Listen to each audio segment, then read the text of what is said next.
নমস্কার, সকলে ভালো আছেন। আজকের ভিডিওটা একটু অন্যরকম। ঋষি কৌশিক একজন গণ্যমান্য অভিনেতা এবং তাকে আমরা প্রায় সকলে চিনি।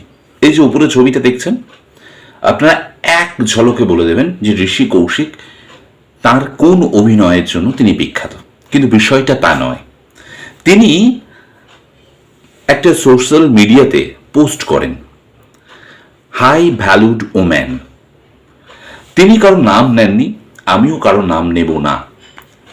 আমরা যেহেতু সিনেমার আর্টিস্টদের আমাদের যেহেতু ভেবেই নিই আমাদের রোল মডেল হিসেবে, ইন্সপিরেশন হিসেবে, তাদের কথাগুলোকে আমরা মেনে চলি। তো ঋষি কৌশিক কারো নাম নেননি, তিনি একটা গল্প বলেছেন। সেই গল্পটা যদি আমরা ভেবে নিই, তিনি ছেলে এবং মেয়েদের কথা বলতে গিয়ে এবং হাই ভ্যালু ডোম্যানের কথা বলতে গিয়ে এবং আজকালকার কাপেলদের কথা বলতে গিয়ে কি বলেছেন। আমরা কোনো কিছু হলে, স্বামী স্ত্রীর মধ্যে হোক বা একটা কাপেলের মধ্যে হোক বা প্রেমিক প্রেমিকার মধ্যে হোক, আচ্ছা তিনি প্রথমেই বলেছেন, আমরা ভিডিওটা দেখাবো, যে পৃথিবীর সমস্ত যন্ত্রণা, দুঃখ, কষ্ট, বেদনা শুধু কি মেয়েদের হয়? ছেলেদের কি কোনো দুঃখ নেই? ছেলেদের কি কোনো কষ্ট নেই? এই ছেলেই তো একসময় বাবা। মায়েদের নিয়ে অনেক কবিতা আছে, সেটা হওয়া উচিত, কিন্তু বাবার নিয়ে কতগুলো কবিতা আছে। বাবার ঘাম ঝরা রক্ত, রক্ত ঝরা যে ঘাম, সেই ঘামের টাকা অর্থ দিয়ে আমাদের বড় হয়ে ওঠা মা অবশ্যই গুরুত্বপূর্ণ। এবং তিনি সেক্ষেত্রে বলছেন যে হাই ভ্যালুড ওম্যান বলতে কি বোঝায়। জানি না, তার পার্সোনাল লাইফ নিয়ে আমি কোনো কথা বলবো না। আমি যদি এটা একটা এক্সাম্পল হিসেবে নিই, যে স্বামী স্ত্রী দুজনের জন্যই তো একটা আন্ডারস্ট্যান্ডিং থাকা উচিত। আগে চলুন ভিডিওটা দেখে নিই। এই যে ভিডিওটা দেখুন।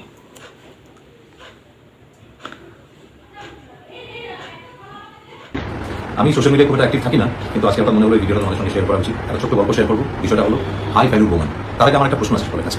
আচ্ছা, পৃথিবীর কি সমস্ত দুঃখ, যন্ত্রণা, কষ্ট কি শুধু মেয়েদেরই হয়? ছেলেদের কোনো দুঃখ, যন্ত্রণা, কষ্ট হতে পারে না? তোমরা জানি, কমেন্ট সেকশনে উত্তর অপেক্ষা থাকবে। আচ্ছা, এবারে গল্পটা আছে। একটা ছেলে আর একটা মেয়ের বিয়ে হয়, কিন্তু বিয়ের আগে যখন আলাপ হয়, ছেলেটি প্রথম থেকেই বুঝতে পারে যে মেয়েটির সঙ্গে তার আকাশ পাতাল খারাপ মানসিকতা।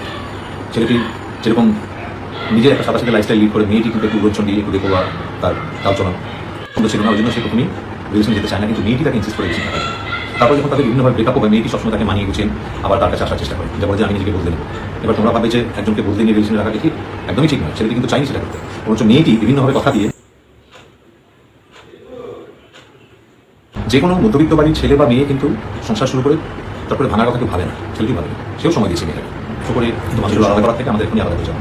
কিন্তু মেয়েটি সেটা মানবে, কারণ তার পেছনে তার অন্য সব কিছু যেটা ছেলেটি বুঝতে পারে, কারণ ছেলেটি আসল সত্যিটা জানে, কবে থেকে কোথায় কি কি হয়েছে। এবারে তোমরা সেই সত্যি ভিডিওটা দেখলে সবটাই বুঝতে পারলে।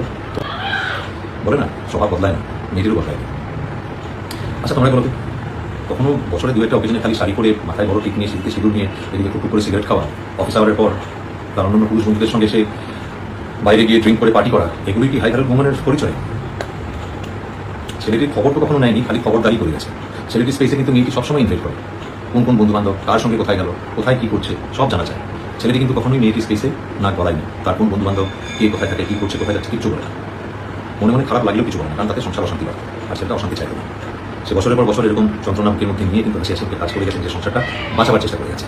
আর তার সুবিধা কিন্তু মেয়েটি দিনের পর দিন নিয়ে গেছে। এর মধ্যে 12টা বছর কেটে যায়, একটা যুগ। এর মধ্যে কিন্তু 12টা বছর ছেলেটি জীবন থেকে চলে গেছে।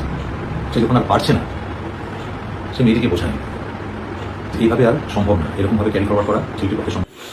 নমস্কার, অনেকক্ষণ ভিডিওটা দেখলাম, আপনারাও দেখলেন, শুনলেন। একজন গণ্যমান্য অভিনেতা যখন এরকম একটা পোস্ট করেন, সেখান থেকে আমি তার পার্সোনাল লাইফে ঢুকবো না, কারো নাম তিনি নেননি, তিনি একটা গল্প বলেছেন। এই গল্প থেকে আমাদের কিন্তু অনেক কিছু শেখার আছে। কিরকম?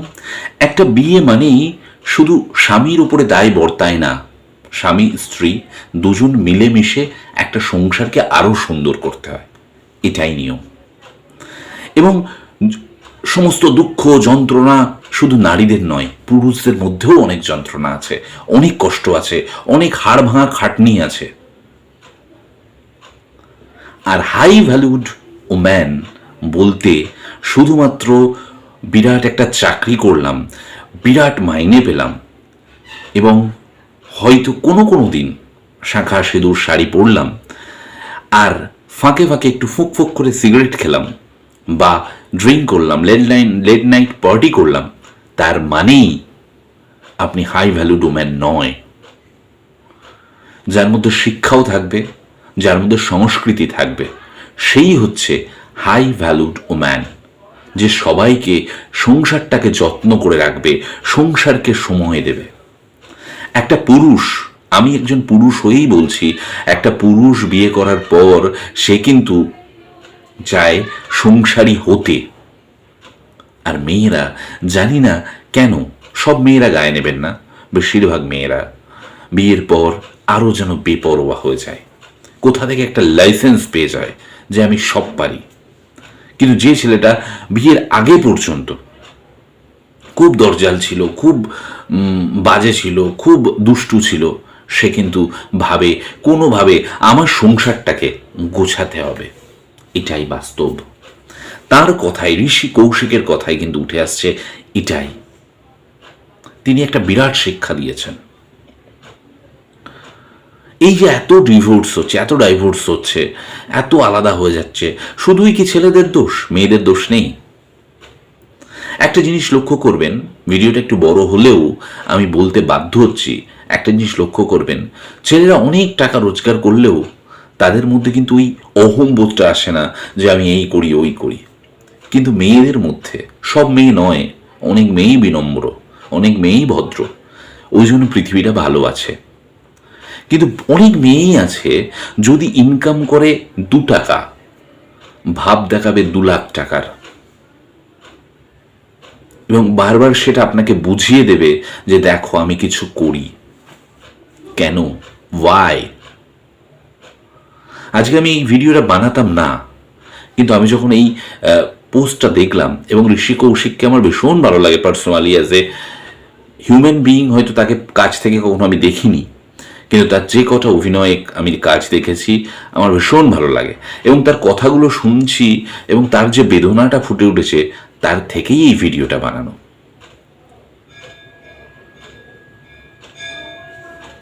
তাই একটা কথা বলে আমি শেষ করব ভিডিওটা, অনেক বড় হয়ে যাবে না এলে। আরো কিছু বলার ছিল, যে বিয়ে মানেই 7 পাকে বাঁধা মানেই যে আমি সব কিছু করতে পারি আর তুমি একটা গণ্ডির মধ্যে চলবে, তা কিন্তু নয়।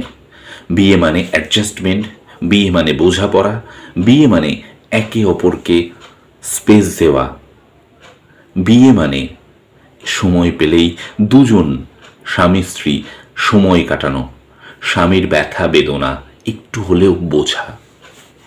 নমস্কার।